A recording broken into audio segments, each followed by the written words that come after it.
Assalamualaikum warahmatullahi wabarakatuh. Saya Dwi Sri Wahyuni dengan NIM 589808012 kelas 6A Prodi PGSD. Pada video kali ini saya akan membahas tentang yang pertama itu apa itu automated online proctoring, dan yang kedua bagaimana sistem tersebut bekerja, yang ketiga manfaatnya dalam menjaga integritas dan akademik, dan yang keempat bagaimana universitas terbuka melindungi privasi mahasiswa. Yang pertama, apa itu automated online proctoring? Sistem pengawasan ujian online yang 100% pakai AI, tanpa pengawasan manusia. Adapun tujuannya, memastikan yang ujian orang yang tepat dan prosesnya jujur, walau dikerjakan dari rumah ataupun kos. Selanjutnya, yang kedua, bagaimana sistem tersebut bekerja? Prosesnya dibagi menjadi 3 tahap. Yang pertama, tahap pra-ujian. Verifikasi dan pemeriksaan lingkungan. Sebelum ujian dimulai, sistem akan meminta mahasiswa untuk login, memindai wajah, dan mengunggah identitas seperti KTP atau KTM. AI akan mencocokkan wajah dengan data di sistem untuk mencegah impersonasi. Selain itu, mahasiswa diminta memutar kamera 360 derajat untuk memastikan tidak ada buku, catatan, atau orang lain di ruangan. Selanjutnya, yang kedua, tahap ujian. Pemantauan real time oleh AI. Selama ujian berlangsung, sistem mengakses kamera, mikrofon, dan layar komputer. AI bekerja di belakang layar untuk menganalisis. Yang pertama itu gerakan mata dan kepala. Mendeteksi jika peserta sering melihat keluar layar atau ke arah lain. Selanjutnya, suara. Mendeteksi suara orang lain, bisikan, atau suara bising yang tidak wajar. Yang ketiga itu aktivitas layar, menandai jika peserta membuka aplikasi atau tab baru di luar aplikasi ujian. Dan yang keempat, identitas mahasiswa. Pastikan wajah peserta tetap sesuai dengan saat verifikasi awal. Setiap aktivitas mencurigakan akan ditandai otomatis dengan stempel waktu. Dan yang ketiga, tahap pasca ujian, laporan untuk dosen. Setelah ujian selesai, sistem menghasilkan laporan berisi rekaman video, log aktivitas, dan daftar flag pelanggaran. Dosen atau tim akademik yang akan meninjau laporan ini untuk memutuskan apakah ada kecurangan yang benar-benar terjadi. Sistem AI yang hanya memberikan identifikasi, keputusan akhir tetap di tangan manusia. Selanjutnya, yang ke-C, manfaat dalam menjaga integritas akademik. Yang pertama itu mencegah dan menurunkan kecurangan.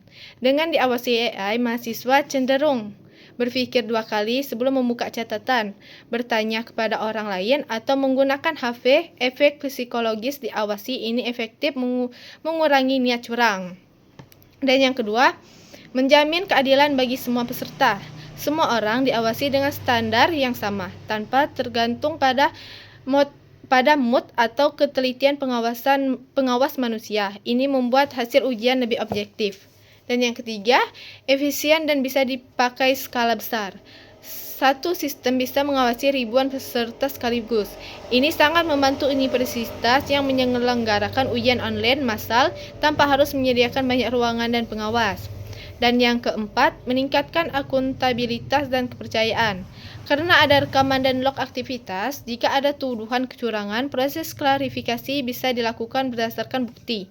Ini untuk melindungi mahasiswa yang jujur dan memberi dasar kuat untuk menindak yang curang. Dan yang kelima, fleksibel waktu dan tempat.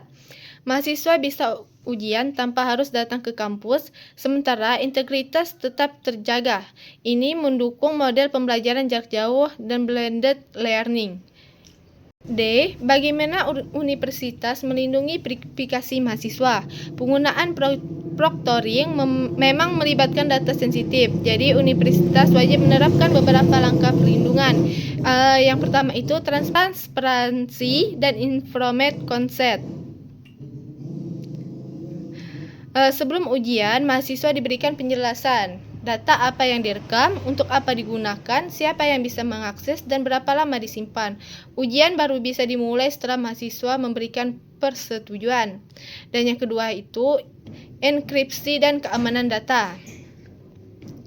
Semua rekaman video, audio, dan data identitas disimpan dalam bentuk transkripsi. Akses ke data ini dibatasi hanya untuk staf akademik tertentu yang bertugas melakukan review pelanggaran. Dan yang ketiga, pembatasan penggunaan data. Data yang dikumpulkan hanya boleh digunakan untuk tujuan pengawasan ujian. Universitas tidak boleh mengundangkan rekaman untuk kepentingan lain tanpa izin eksplisit dari mahasiswa.